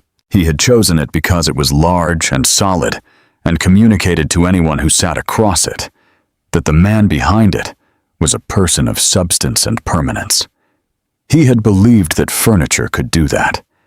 He had believed a lot of things about the relationship between appearances and reality. "I want to minimize the damage," he said. "To my kids, to whatever's left of my professional standing. I'll cooperate with the financial restructuring. I'll sign the divorce papers." He paused. "I want it done cleanly." "That's wise," Daniel said. He made a note. "I'll reach out to Bennett today." Nathan nodded. By 10 that morning, 3 things had happened that Nathan had not anticipated, which was remarkable given that he had spent the weekend expecting the worst. The first was a call from the chairman of his company's board. The call lasted 6 minutes. The chairman spoke in the measured, careful language of a man who has rehearsed something difficult. The substance was this: The HR filing combined with the financial documentation that Claire's attorney had shared with the company's general counsel that morning had created a situation that the board felt required a leadership transition effective immediately. Nathan was placed on administrative leave, pending an internal review. His key card access to the building was suspended. He sat in his own office and absorbed this. The second thing was a call from his assistant, Jessica, who had worked for him for 5 years and who called not to offer comfort, but to inform him in a voice that was professional and not unkind, but also not warm, that she had already begun coordinating with the interim leadership team and would be available for transition support through the end of the month. He thanked her. He meant it more than he expected to. The third thing was a text from Robert Aldridge, a man Nathan had considered a genuine friend for 11 years, a peer in the industry, someone he had golfed with and attended events with and done business with and trusted with more than most people got. The text said, "Nathan, I heard. I'm sorry. I think you need to give everyone some space right now, including me." Nathan read it 3 times. Then he put the phone face down on his desk. He sat in his office on the 42nd floor of a building he could no longer enter by keycard. And he looked out the window at a city that was from this height exactly as it had always been. Enormous, indifferent, continuing. And he understood in a way that was not abstract anymore what it meant to have confused the access with the arrival, to have believed that because doors opened for you, you owned what was behind them. He had been a tenant in his own life. He just hadn't known it. The next 6 weeks moved with a velocity that felt to Nathan almost vindictive in its efficiency. Claire's attorney and his worked through the financial restructuring in a series of meetings that Nathan attended, but barely spoke in signing where he was told to sign, raising objections where Daniel told him to raise them, accepting the outcomes that were already determined because the documentation was too complete and too clean to fight. The corporate board completed its internal review in 3 weeks rather than the standard 6. Nathan resigned before the formal conclusion, which was Daniel's advice, and which preserved minimally the appearance of a voluntary departure. His name was removed from the company's website on a Thursday afternoon. By Friday, 3 people Nathan knew had sent him LinkedIn connection requests, the social media equivalent of showing up to see the damage. He moved out of the Upper East Side apartment on a Wednesday in early December. He had rented a 2-bedroom in a building in Midtown West, serviceable anonymous. Nothing wrong with it, and he moved his things into it with the help of 2 men from a moving company who did not know his name or his story, and who worked efficiently and without conversation, which was, he found, exactly what he needed. He stood in the new apartment after they left in the middle of an ordinary room with boxes stacked against the walls, and he thought, this is what the other side of it looks like. He had always been curious in an abstract way about what happened to people when the structure collapsed. He had observed it in others' colleagues, competitors, men he had watched lose companies or marriages or positions, and he had felt watching a kind of careful distance from the whole phenomenon, as if it were a weather event in a country he did not live in. He lived in it now. He called his daughter on a Thursday evening. She was 15, and her name was Emma, and she had her mother's dark hair and her father's confidence. Though Nathan was beginning to understand that what he had called confidence in himself was not quite the same quality as what it was in Emma. In her, it was open-ended, curious, genuinely unafraid of being wrong. In him, he was beginning to understand it had always been more defensive than that, more concerned with being seen as right than with actually getting things right. "Hi, Dad," she said. Her voice was careful in the way that teenagers are careful with a parent who has recently become a subject of household crisis, present attentive processing things she didn't fully have language for yet. "Hey, Em," He sat on the floor of the new apartment because he had not yet assembled the couch. "How was school?" "Fine. We had a history test. How'd you do?" "Good, I think." A pause. "Dad, are you okay?" The question arrived simply without ceremony in the voice of a 15-year-old who had decided that the adult circumlocutions were less useful than the direct version. He was quiet for a moment. He thought about the many ways he could answer that. The reassuring version, the deflecting version, the performance of OKS that had been his primary mode for most of his adult life. "Not entirely," he said, "but I'm working on it." Another pause. "Then Mom says working on things is different from fixing them. She says you have to know which one you're doing." He absorbed that. "Your mom's right," he said. "She usually is," Emma said, without malice, without drama. Just the flat statement of someone who had been paying attention for 15 years and had reached a conclusion. He laughed, a small, real sound, the first one he'd produced in weeks that didn't feel manufactured. "Yeah," he said. "She usually is." He talked to Emma for 40 minutes. He told her about the new apartment. He asked about her friends, her classes, a project she was working on for environmental science. He listened. He noticed as he listened that listening felt different now, less like waiting for his turn to speak, and more like actually receiving something. He wasn't sure when that had changed. He suspected it had something to do with having very little left to perform. By January, Nathan Whitmore was working, not in the way he had worked before, not in the corner office with the large desk and the assistant and the key card and the board meetings and the language of leverage and market timing. He had taken a position Daniel had founded quietly through a contact at a mid-sized financial advisory firm in downtown Manhattan. Senior analyst, not senior executive, not leadership. The kind of role he would have described 2 years ago as a step down, as lateral at best, as not the trajectory. He showed up the first day in a suit that was good, but not the $4,000 gray one. And he sat in a medium-sized office with a medium-sized window, and he did the work. He was good at the work. He had always been good at the work, underneath all the performance of it. Numbers made sense to him. Markets made sense to him. The actual substance of what he had spent 20 years doing, the analysis, the strategy, the reading of a financial situation, and the identification of what it required. That part had always been real. He had just buried it under so many layers of image and ego and self-narration that he had half forgotten it was there. His new colleagues did not know his history in detail. Some of them knew he had come from a larger firm under difficult circumstances. No one said anything directly in the particular social code of professional environments. This was mercy. He ate lunch alone for the first 3 weeks. On the 4th week, a colleague named Patricia 50s Sharp, the kind of person who had never spent a single day performing anything. She wasn't sat down across from him in the break room. "Whitmore," she said. "Yeah, you're the one who restructured the Aldridge portfolio last quarter.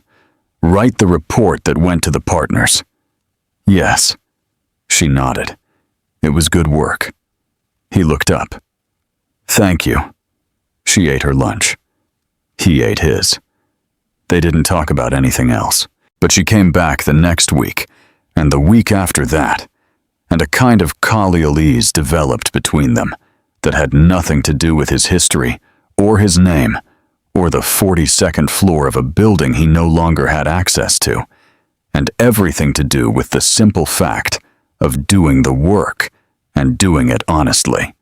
He found that he valued it more than he had expected to.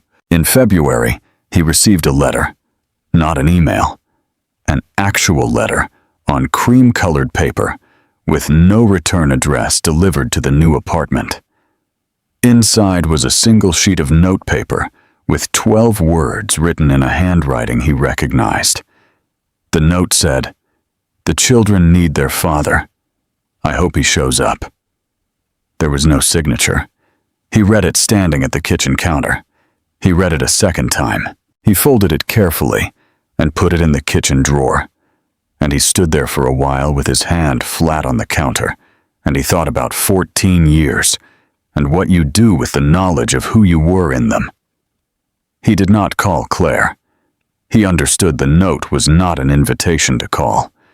It was something else, a direction offered without warmth, but also without cruelty, the way you point someone toward a road, without telling them they deserve to reach the destination. He texted Emma that evening. "Saturday," he wrote. "Breakfast. Your choice of where."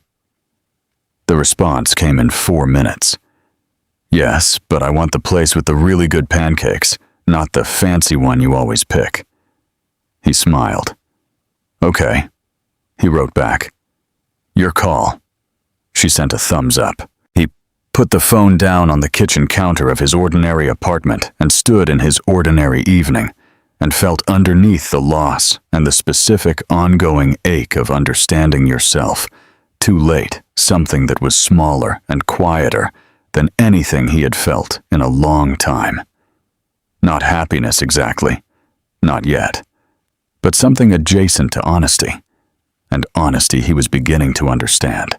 Real honesty, the kind you arrive at not because you chose it, but because there is genuinely nothing left to hide behind, was not the diminishment he had always feared. It was the only ground that held. He made himself dinner. He watched the news. He went to bed at a reasonable hour. Outside, the city continued in its vast and different way.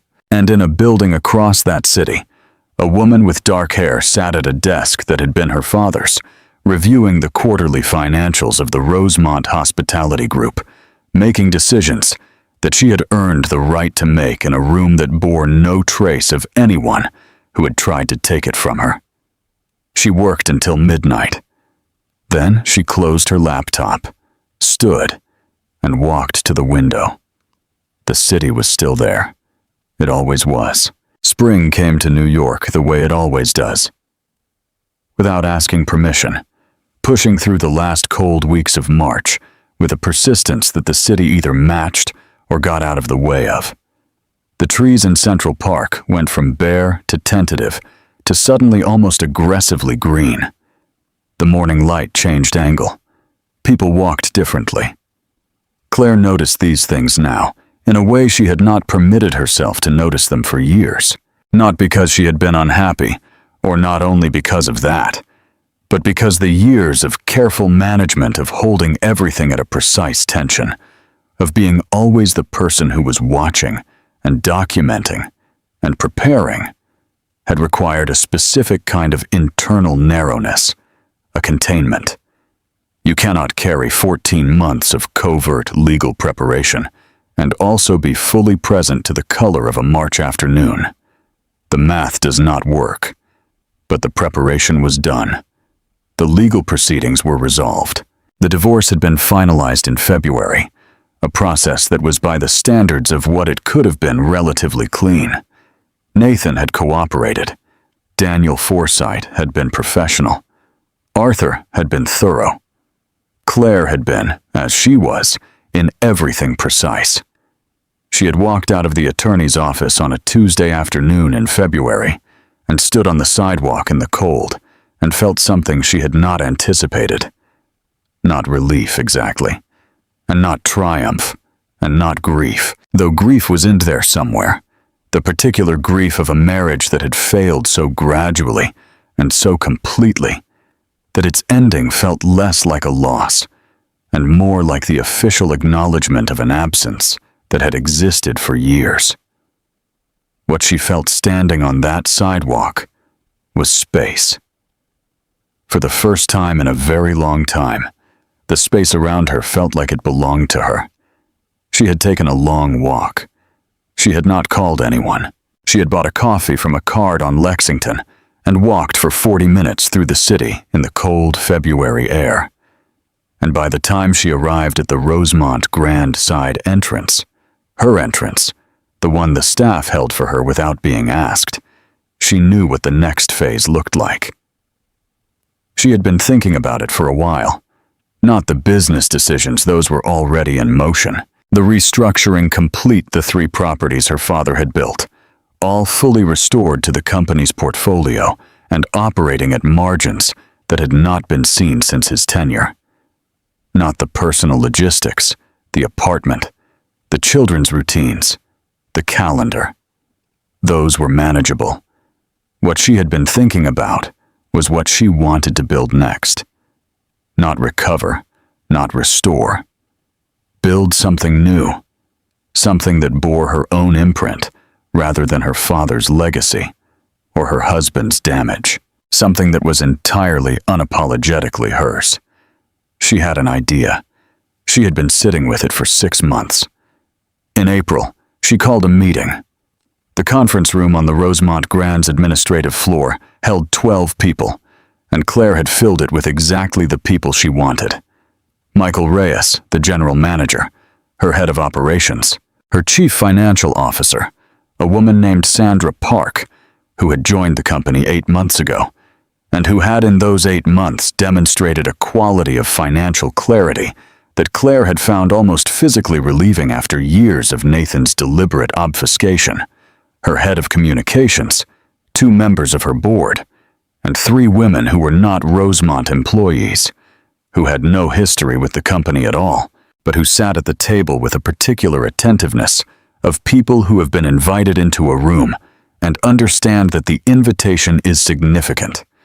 Their names were Denise, Mara, and Joe. They were respectively a former hotel manager who had left the industry after a divorce gutted her finances, a 47-year-old woman who had spent 6 years rebuilding her professional life after leaving an economically controlling marriage, and a woman in her early 50s who ran a small nonprofit focused on financial literacy for women in crisis.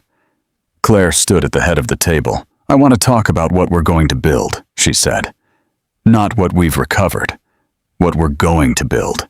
She laid it out the way her father had taught her to lay things out clearly sequentially, without unnecessary preamble. The Rosemont Foundation, a program embedded in the company's operations, funded by a percentage of the group's annual revenue, designed to do 3 specific things. First, provide financial re-entry support for women who had experienced economic abuse within marriage, the particular insidious form of control that looks from outside like normal household financial management and feels from inside like having the floor removed from under you. Second, create a hospitality training and placement pipeline within the Rosemont properties, offering women in transition a structured path back into professional life with a living wage and advancement opportunities. And third, fund a legal support resource partnered with Arthur Bennett's firm and 2 others to provide access to the kind of documentation and representation that Claire had been fortunate enough to afford, but that most women in her situation could not. She stopped. The room was quiet. Michael Reyes was looking at the table in the particular way he looked at things when he was working hard not to show an emotion. Sandra Park had her pen in her hand, but had not written anything. She was looking at Claire directly. Joe, the nonprofit founder, leaned forward. "How long have you been planning this?" "Since about 6 weeks after I started planning the other thing," Claire said. Denise, the former hotel manager, said quietly, "The other thing being the divorce, the restructuring." Claire paused. "I knew what the end of the marriage was going to look like. I knew what it was going to take. And I knew that when it was done, I didn't want to just be someone who had gotten through something." She looked at the 3 women she had invited, specifically the 3 who knew from the inside what these things cost. "I wanted to be someone who did something with it." Mara, who had barely spoken since she arrived, looked up. Her eyes were very bright. "When do you want to launch?" Claire almost smiled. "Fall," she said. "September. The anniversary of my father's death. He would have liked that. The room moved after that. Sandra taking notes, the communications head, raising questions about messaging and rollout. Michael already thinking about which properties had the physical capacity to host the training pipeline. The meeting had the energy of a real thing, beginning not a concept being workshopped, and Claire sat at the head of the table and felt the particular satisfaction of watching something she had carried privately for months enter the world and begin to have its own momentum. After the meeting, as people filed out, Denise stopped beside her. "M. Rosemont," she said. She was holding her folder to her chest.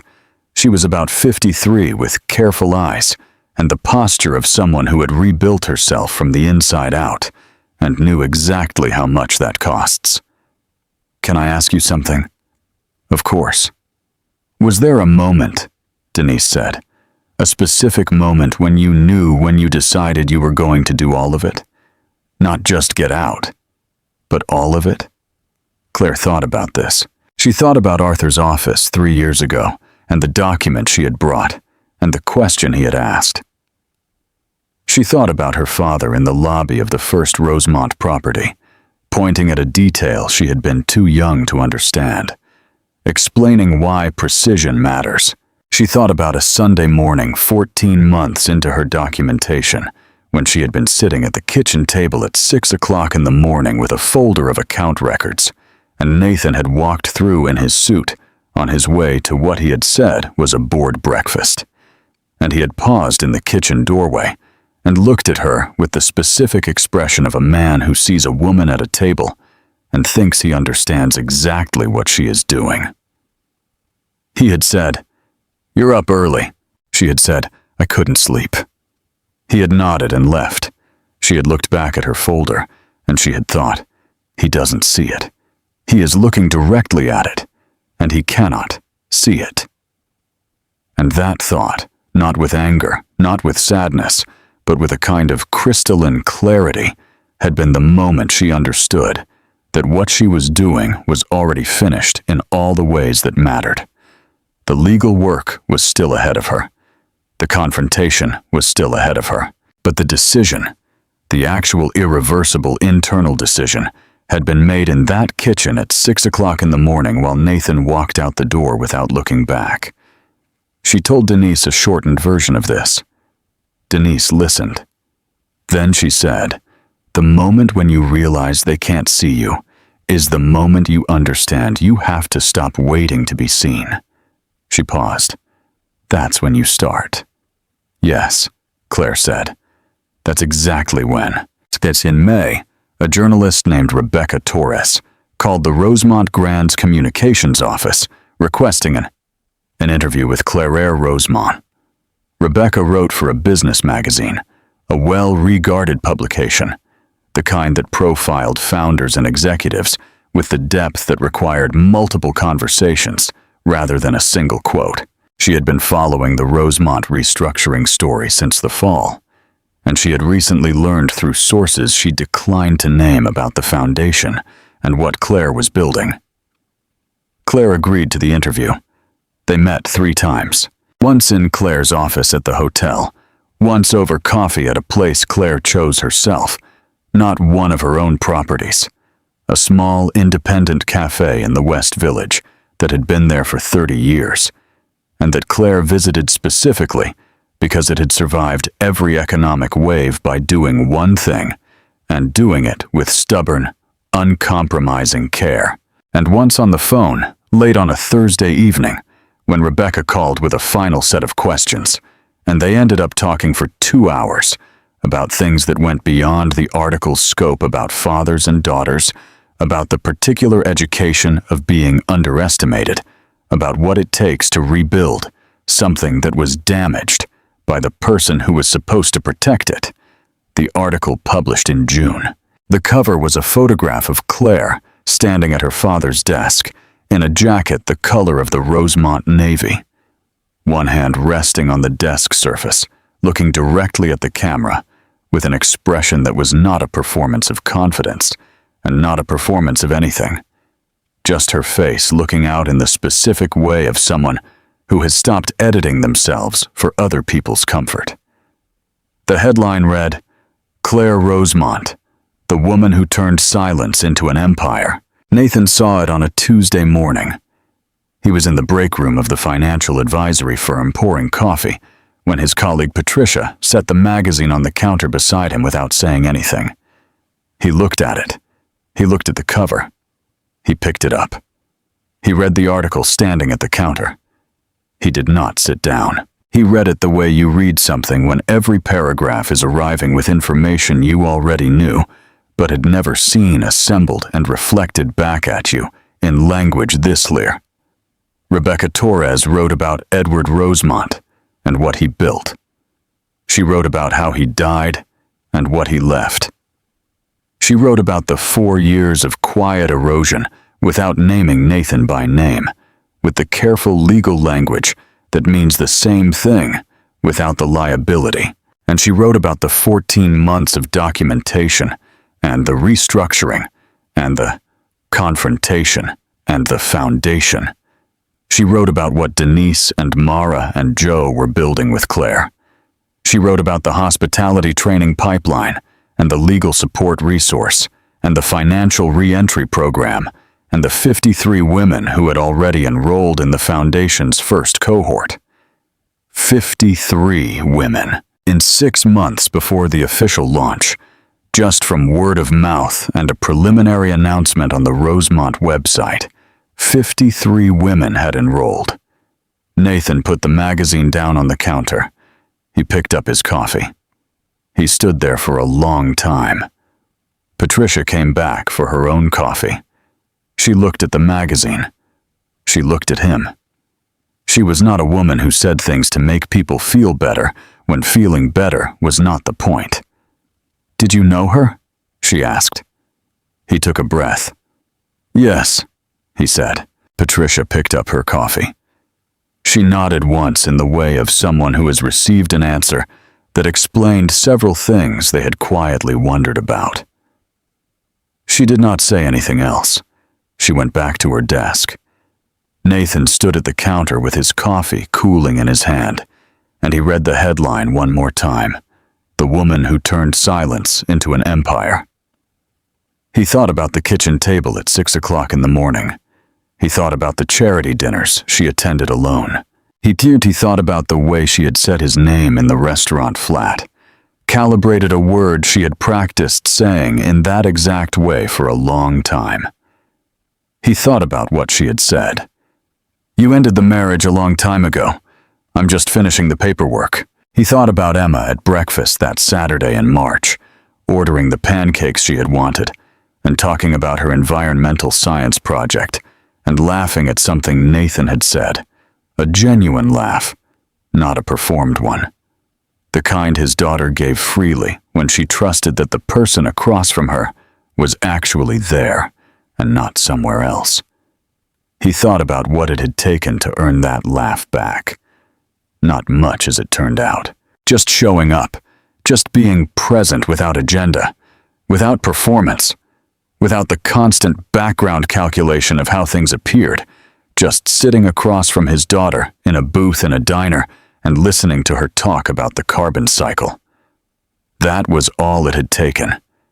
He had spent 20 years believing that presence was the least impressive thing he could offer, that what people needed from him was strategy, leverage, vision, that simply being there fully, honestly, without theater, was a baseline that anyone could meet, and that he had evolved beyond. He had been wrong about that, more completely than he had been wrong about almost anything else. He put the magazine in his bag. He did not know why. He told himself it was habit, saving things to read later. But that was not it. He took it because he was not finished with it.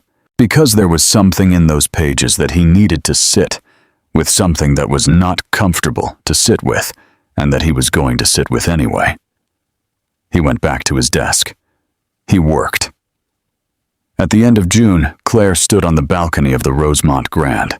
It was a warm evening. the kind that New York produces a handful of times each summer, when the heat softens to something that is no longer aggressive, but simply present, warm and full of the smell of the city and the distant sound of traffic and the particular quality of a June evening that makes the air feel worth breathing slowly. Emma was beside her. They had had dinner in the restaurant table 7, which was just a table, now a good table with a good view, no longer freighted with anything except the memory of a story that was already becoming historical. Emma had ordered the pasta and a sparkling water and had talked over the course of 2 hours about her plans for the following year. She was applying to colleges. She had a list. She had opinions about the list. Claire had noticed her grandfather's particular quality of knowing exactly what she wanted without needing to announce it defensively. Now they stood on this balcony in the June evening and looked at the city. "Mom," Emma said. The magazine article. She had read it. Of course she had. The part about Grandpa. She paused. "You quoted him. The thing he said about being ready." "I remember. Did he actually say that, or did you just make it sound like him?" Claire smiled. "He actually said it. I was 12.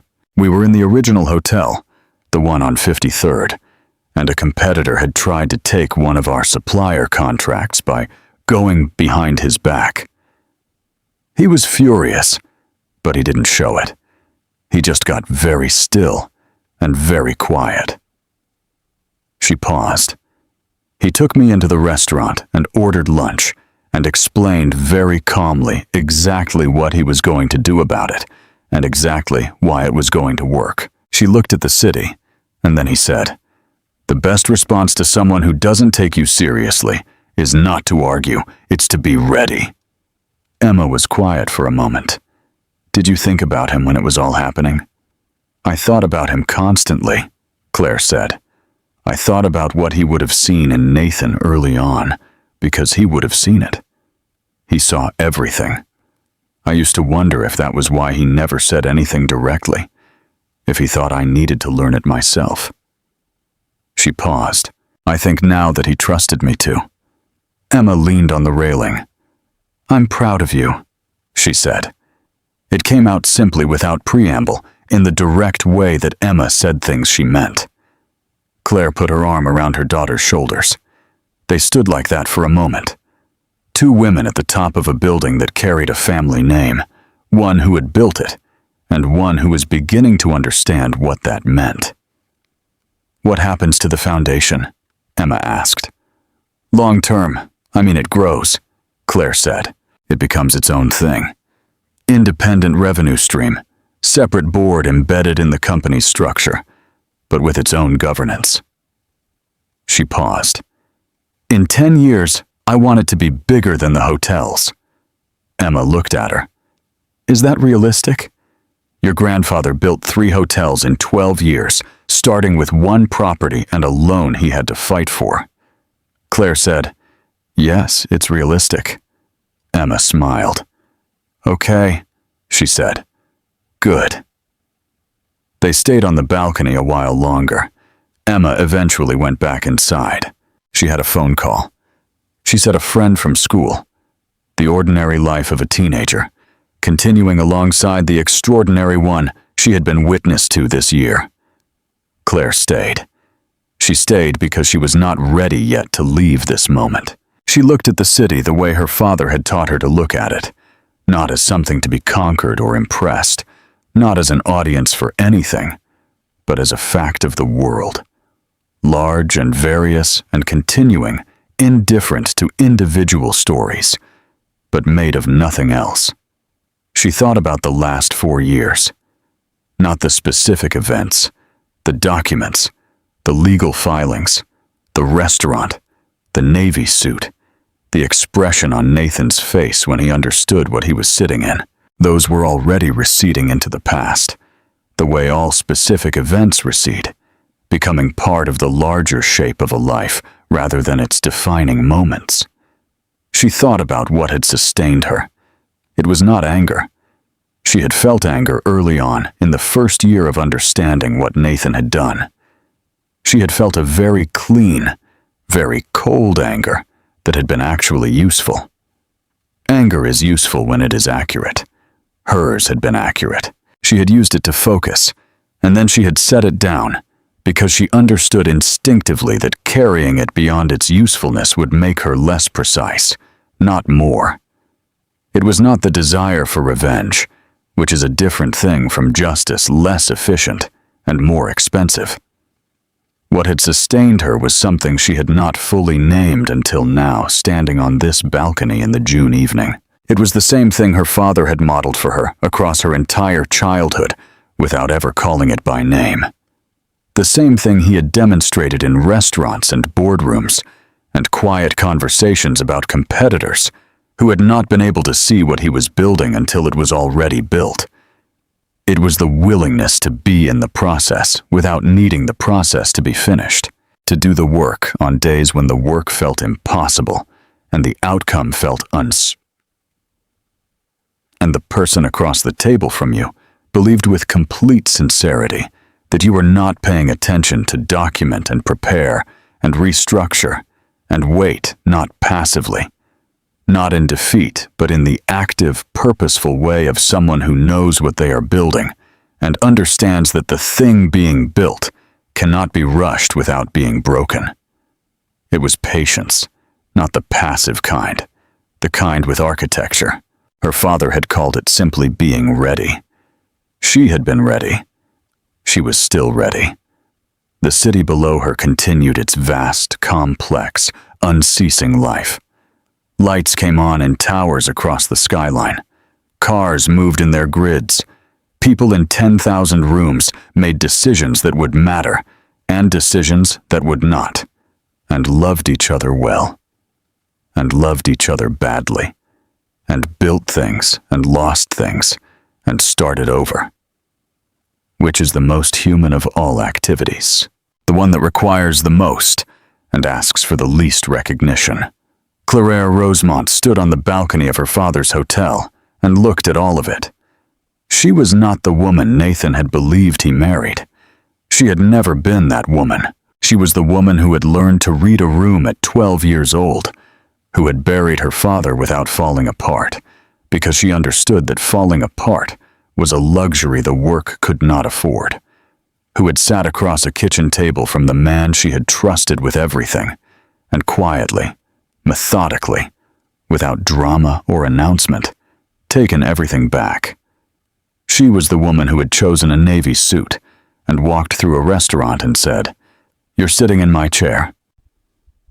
She was the woman who had taken that chair and that room and that company and her father's name and turned all of it.